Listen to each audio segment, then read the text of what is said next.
सूरत के जो मूल निवासी हैं, रक्षाबंधन कल न मनाकर आज मनाते हैं।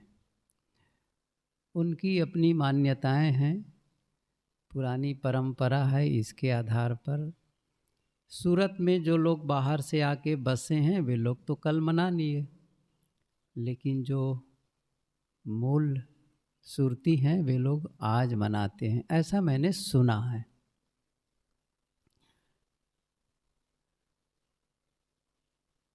रक्षाबंधन का यह त्यौहार कब से शुरू हुआ, इसका बहुत ज़्यादा कहीं पर प्रमाण नहीं मिलता है, कोई इतिहास में हवाला नहीं दिया जाता है।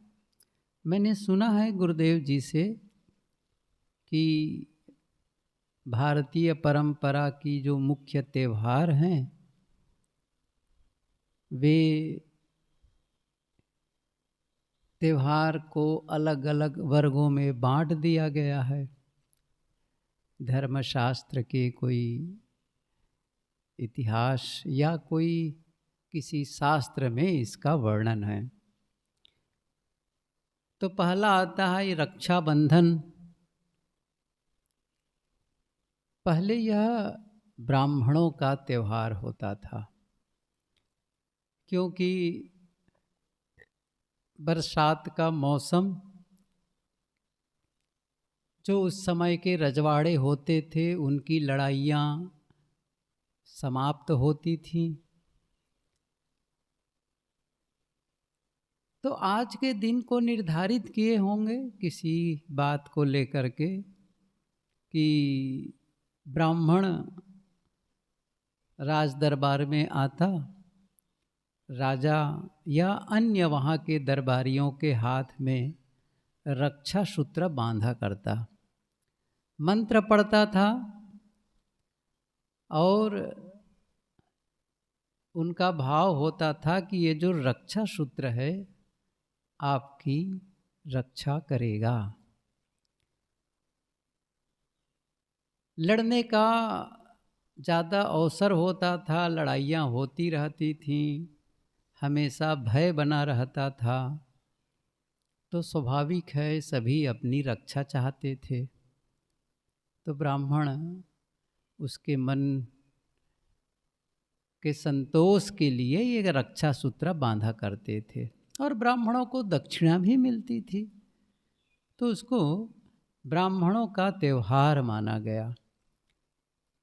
कब ये भाई बहनों का त्यौहार हो गया ये पता नहीं, लेकिन आज शायद ही कोई जानता होगा कि ये ब्राह्मणों का त्यौहार है। ये भाई बहनों का त्यौहार वस्तुतः नहीं है, लेकिन आज बहुत सारी कहानियाँ उसको जोड़ दी जाती हैं कि कैसे भगवान कृष्ण चक्र चला रहे थे तो उंगली कट गई, तो द्रौपदी एक कपड़े से उसको बांध देती है, तो कृष्ण ने उसको धागे का बंधन माना और फिर जब उनको अवसर मिला तब वे भी उनके कपड़ा जितना चाहिए उतना दिए। ये कहानी है, कहाँ तक सच है क्या है यह पता नहीं। जानकारी के लिए एक दूसरी बात भी बता दूं, इसके बाद त्यौहार आता है दशहरा का। तो ब्राह्मणों के बाद क्षत्रिय, तो दशहरा क्षत्रियों का त्यौहार होता है, क्योंकि अब चौमासा बीत चुका है, बारिश रुक गई है, मौसम बदल रहा है और ऐसी स्थिति में आगे लड़ाई की तैयारी करनी है। तो अस्त्र शस्त्र बाहर निकालकर उसका नवीनीकरण, साफ सफाई और अस्त्र शस्त्रों की पूजा होती थी, इसलिए उसे क्षत्रियों का त्यौहार कहा गया। दशहरा के पश्चात लक्ष्मी पूजन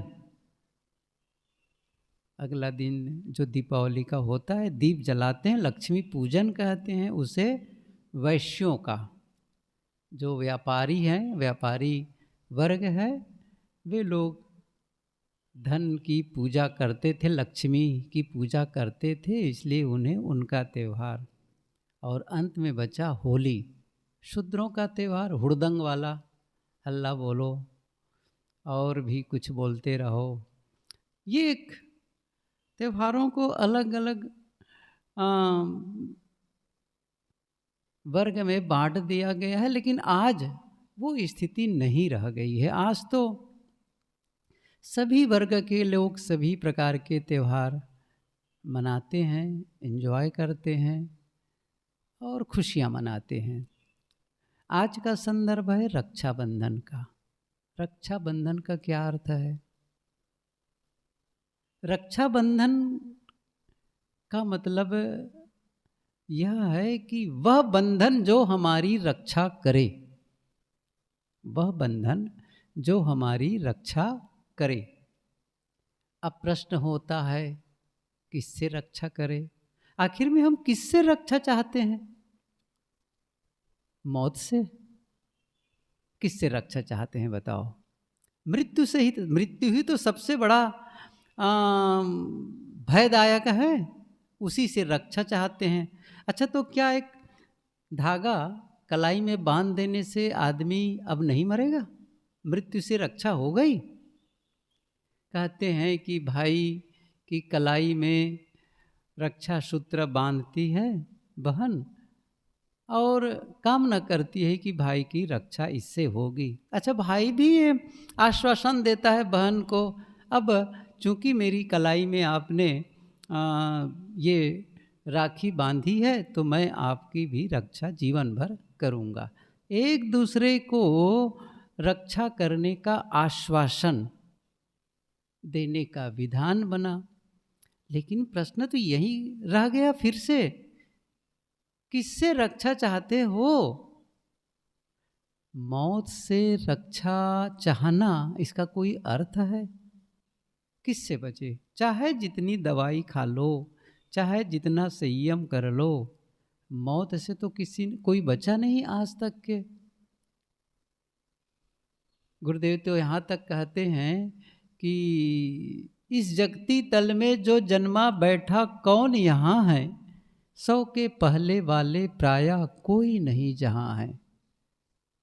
जो यहाँ इस अंतहीन इस महाकाल के मध्य असंख्यों चेहरे, बनते मिटते जलते बुझते रहते दीपक सेहरे। सब जितने ये चेहरे दिख रहे हैं ना आज, एक भी चेहरा कुछ वर्षों के बाद नहीं रहेगा। 100 साल पुराना आदमी ढूंढना कठिन, और 100 साल का क्या महत्व इस महाकाल में। तो मौत से रक्षा तो संभव नहीं है वस्तुतः। रक्षा और मौत से कोई नुकसान भी नहीं है। किसी का नुकसान मौत से नहीं होता है, नुकसान होता है हमारे पतन से। नुकसान करता है हमारे दुर्गुण, हमारे अवगुण। अवगुण ही हमारा नुकसान करता है, और अवगुणों से रक्षा होगी सद्गुणों से। इसलिए सद्गुणों को धारण करके ही हम अपना रक्षा कर सकते हैं।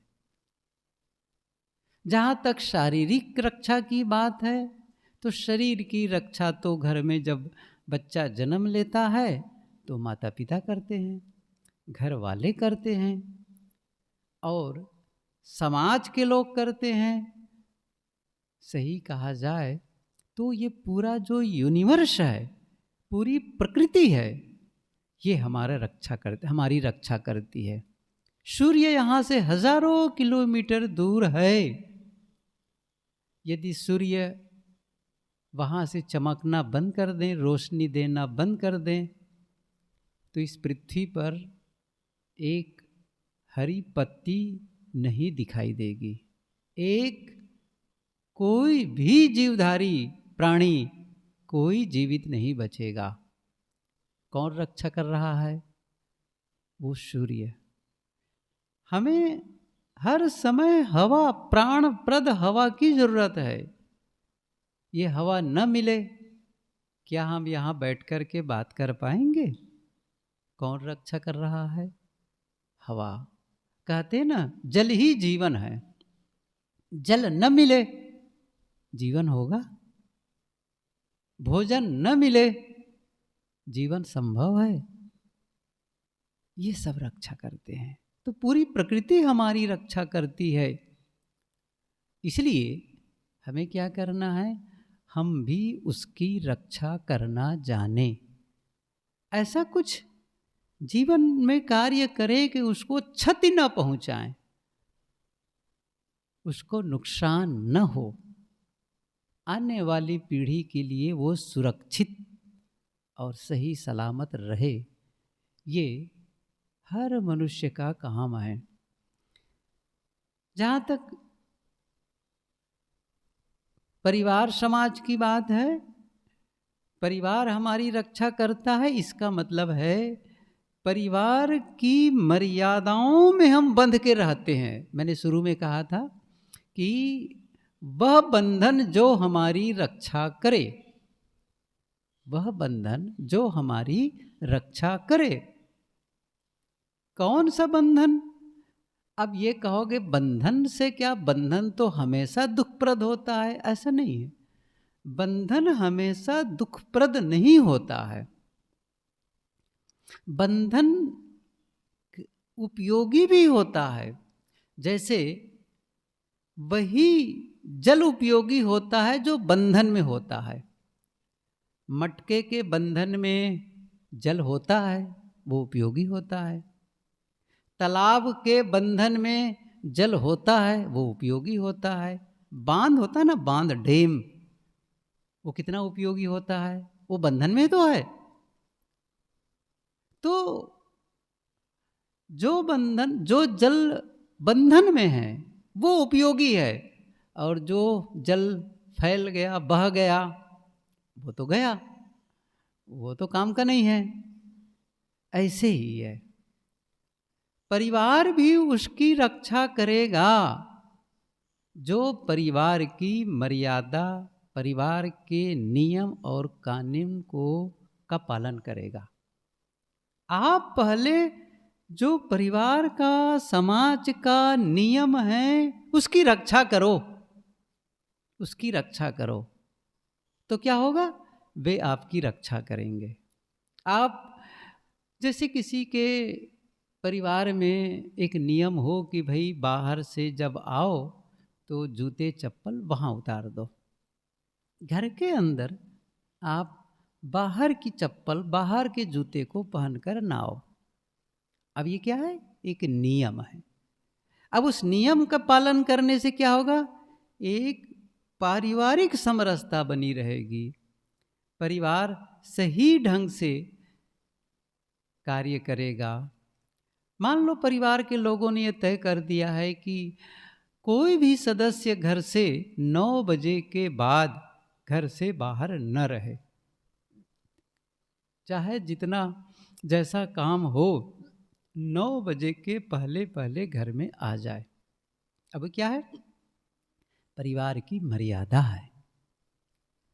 ऐसे मर्यादा इसलिए बनाई गई है, एक सीमा बनाई गई है कि कोई बहन है, कोई बेटी है, कोई माँ है, कोई पत्नी है, कोई और कोई है, तो सबकी अपनी अपनी मर्यादाएं हैं। उनके साथ उचित मर्यादा का पालन नहीं होगा तो फिर समाज की कैसी दशा होगी? अब कोई कहे कि ये तो मर्यादाओं के अनुसार जीना, नियमों में जीना, तो अपने आप को परतंत्र कर देना है। नहीं, ये परतंत्रता आपकी स्वतंत्रता के लिए है। जैसे हम सड़क पे जाते हैं, तब बाएं चलो, तो बाएं चलना एक बंधन है, लेकिन हमारी रक्षा किससे होगी? उस नियम में बंधने से। हम कहेंगे नहीं जी, हम तो स्वतंत्र देश के नागरिक हैं, हम बाएं चलें, दाएं चलें, बीचों बीच चलें तो क्या होगा? तो फिर आपकी रक्षा नहीं हो पाएगी, आप असुरक्षित हो रहे हैं। जबकि बाएं चलना आपकी रक्षा है, आप अपनी रक्षा कर रहे हैं, उस नियम के तहत चल करके उस नियम में बंध कर आपकी रक्षा हो रही है। तो सामाजिक, चाहे देश का भी जो हमारी राजनीतिक कानून है, संविधान है, तो संविधान की रक्षा करके हम देशवासियों की सुरक्षा है। सिपाही देश की रक्षा कर रहा है सीमा में जाकर के, और यदि वहाँ रक्षा न करे तब तो कोई भी आकर के हमारे देश में गलत कर सकता है, कब्जा कर सकता है। तो हमारी रक्षा तब हो पाएगी जब हम किसी नियम की रक्षा करेंगे, किसी मर्यादा की रक्षा करेंगे, किसी संविधान की रक्षा करेंगे, और सद्गुणों की, वे सद्गुण जो हमें आत्म पतन से बचाते हैं, आत्म पतन से। ये कहानी जो मैं कई बार कहा कि राजा दशरथ, नहीं क्षमा करें, राजा जनक, मिथिला के राजा जनक के दरबार में एक सन्यासी पहुँचे। और हम सभी जानते हैं राजा जनक के लिए विदेही कहते थे उनको। वो राजा होकर के भी उनका जीवन सन्यासी का जीवन था, उनका जीवन विदेही का जीवन था। अर्थात राजकाज में होकर के भी वो उस ऊपर थे। तो सन्यासी साधना करता था, लेकिन उसे महसूस होता था कि इतनी अकेले जाकर के साधना करता हूँ, जंगल में जाके तप करता हूँ, लेकिन मेरा मन तो मेरे वश में नहीं है। और लोग कहते हैं कि राजा जनक विदेही हैं, वे राजा होकर के भी उनका जीवन राजकाज से ऊपर है, ये कैसे हो सकता है? गए पूछे, राजन मुझे विश्वास नहीं होता है कि आप एक राजा होकर के भी इन भोग ऐश्वर्य से अपने आप को अलग रख पाते हो। मैं तो जाके देख लिया, पर्वतों में जाकर के तपस्या कर ली, जंगल में जाके तपस्या कर ली, मन तो रुकता नहीं है, मन में तो भोगों की कामना होती है, और आपके सामने तो चारों तरफ भोग फैले हुए हैं, आप कैसे नियंत्रित कर पाते हैं? मुझे संदेह होता है। राजा जनक उनको उत्तर देते, इसके पहले उन्होंने कहा, 3 सिपाहियों को बुलाकर कहा, इसको बंदी बना लो, इसको बंदी बना लो। सन्यासी ने सोचा, मैं तो सोचा था आप बड़े दयालु हैं, ज्ञानी हैं, आप भी सामान्य राजा की तरह व्यवहार कर रहे हैं। आश्चर्य हुआ। कहा, रात में एक वेश्या की नाच होने वाली है, और मेरे जानते वो सबसे सुंदर स्त्री है। आज उनकी नाच है, और एक अवसर दिया जाता है। क्या आपके हाथ में कटोरा होगा जो पूरी तरह से तेल से भरा होगा, लबालब, जिसमें और भी तेल न डाला जा सके, इतना भरा होगा। काम क्या होगा? उस तेल के कटोरे को हाथ में लेकर के जो मंडप बना रहेगा उसके चारों ओर परिक्रमा करनी है 7 बार, और ये तीनों सिपाही पीछे तलवार लेकर के चलते रहेंगे। एक बूंद भी तेल गिरा कि ये तलवार तुम्हारी गर्दन में चल जाएगी। सन्यासी सकते में आ गए। उसने सोचा कि ये मुझे मृत्यु दंड भी दे सकता था, लेकिन एक अवसर तो दिया है एक अवसर दिया है ताकि मैं बच सकूं। नाच शुरू हो गई। सन्यासी हाथ में तेल का कटोरा लेकर के आगे आगे चला, और पीछे 3 सिपाही हाथ में नंगी तलवार लेकर के पीछे पीछे चल रहे थे और चर्चा कर रहे थे सिपाही तीनों कि देखो नाचने लग गई है, कितना सुंदर कपड़ा पहनी है, कितने गहने। फिर थोड़ी देर के बाद चर्चा करते करते कहते देखो उसने तो अपने आभूषण को फेंक दिया है। फिर और कुछ देर के बाद कहते हैं अरे वो तो उसने बस सारे कपड़े फेंक दिए, अलग कर दिए हैं, निर्वस्त्र नाच रही है। और वो परिक्रमा कर रहे थे। बहुत सी उनकी लुभावनी बातें, आकर्षक बातें वहाँ बाजा बज रही है, नाच हो रही है। और वो ऐसा करते करते परिक्रमा पूरी की। राजा के पास आया, तेल नहीं गिरा। राजा ने कहा कुछ समझे, तुमने तेल की रक्षा की और वह तेल की रक्षा ही तुम्हारे जीवन की रक्षा, उसी से जीवन की रक्षा हुई। मैं भी अपने भीतर किसी की रक्षा करता हूँ, मैं अपनी शांति की रक्षा करता हूँ, मैं सत्य की रक्षा करता हूँ। और जब कोई शांति की रक्षा करे तो चारों तरफ भोग ऐश्वर्य फैले हों, उससे आकर्षित नहीं होगा। ये जो सिपाही बोल रहे थे ना तुम्हारे पीछे पीछे चलते हुए, इनको मैंने सिखा दिया था। लेकिन क्या वो नाच, वो वेश्या तुम्हें आकर्षित कर पाया? क्योंकि तुम्हें किसकी रक्षा करनी थी? किसी की रक्षा करनी थी। और जिसकी तुमने रक्षा की उसने तुम्हारी रक्षा की। महाभारत का एक छोटा सा सूत्र है, धर्मो रक्षित रक्षितः। धर्मो रक्षित, धर्म की रक्षा करोगे तो धर्म आपकी रक्षा करेगा। ये असली रक्षा है। धागा बांध करके किसी प्रकार कोई रक्षा चाहे, अच्छा चलो ठीक है। और इसमें भी कुछ मैंने सुना है, मुझे अनुभव तो नहीं है लेकिन सुना है, कुछ बहनें तो जब उनको मन माफिक कोई भाई के द्वारा गिफ्ट नहीं मिलता है तो वो मुंह फुला लेती हैं लड़ाई करने लगती है। मतलब बड़ी अपेक्षा लेकर के जाती हैं कि अब तो राखी बांधने जा रही हूँ तो मुझे भाई ये देंगे वो देंगे। अच्छा इसका क्या मतलब है? क्या है?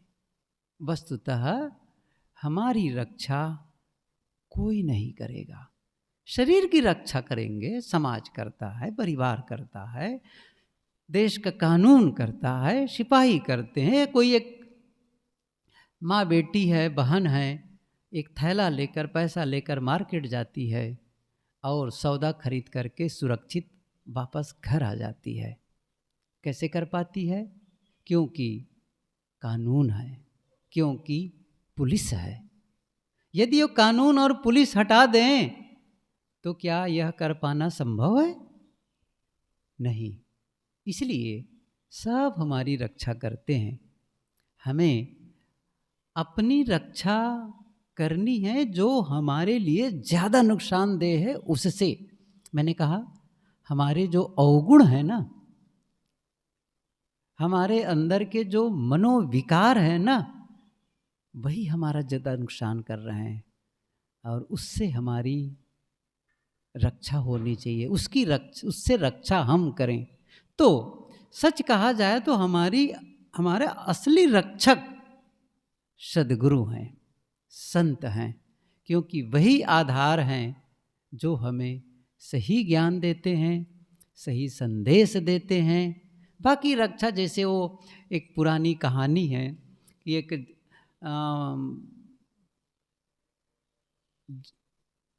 जेल था, तो जेल की स्थिति ऐसी थी, बहुत अच्छी नहीं थी। तो वहाँ के जो मिनिस्टर थे वो गए और कोई एक मिनिस्टर जब गए तो पूछा बताओ भाई आप लोगों को, जितने कैदी थे तो उनसे पूछा गया आप लोगों के लिए क्या अच्छा कुछ किया जा सकता है जिससे आप लोग को किसी सुख सुविधाएं हो, जो कहोगे आपको मिलेगा। लोगों ने शिकायत की कि यहाँ पर तो ठीक से भोजन नहीं मिलता है, दाल में देखो पानी पानी रहता है, ऐसा है वैसा है। अच्छा ठीक है भाई, अगले दिन से भोजन सही मिलेगा। दूसरा मिनिस्टर आया, उसने भी कुछ किया, तो फिर उनसे शिकायत किए कि भाई हमको देखो ना मच्छर बहुत काटते हैं। अच्छा ठीक है, मच्छरदानी की व्यवस्था कर दें। ठंडी के मौसम में आया तो कंबल बंटवा दिए किसी ने कहा कि यहाँ तो साबुन ही नहीं मिलता है नहाने के लिए। अच्छा ठीक है, नहाने धोने के लिए साबुन की व्यवस्था हो जाए। इस प्रकार सब जो आते थे करते थे। एक बार राष्ट्रपति आ गया, उसने कहा क्या चाहते हो बताओ, जो चाहोगे आपका हो जाएगा। तो फिर उनसे यही आदत थी, किसी से कुछ कुछ चाहें। तो एक कैदी ने कहा कि आप इस जेल से रिहा करने वाले कागज में मेरा आप दस्तखत कर दें। अब बताओ सही क्या है? क्या वो मच्छरदानी मांगना सही है कि वो रिहा करवा लेना? कौन करेगा? सही है ना? जो पूरी तरह से आपको मुक्ति दिला दे, ये काम कौन करेगा? सद्गुरु, जिसको हम लोग बंदी छोर कहते हैं, जो हमें बंधन से छुड़ा दे। तो कुछ बंधन होते हैं जो हमारे लिए हितकारी होते हैं, और कुछ बंधन होते हैं जो हमारे लिए दुखदाई होते हैं।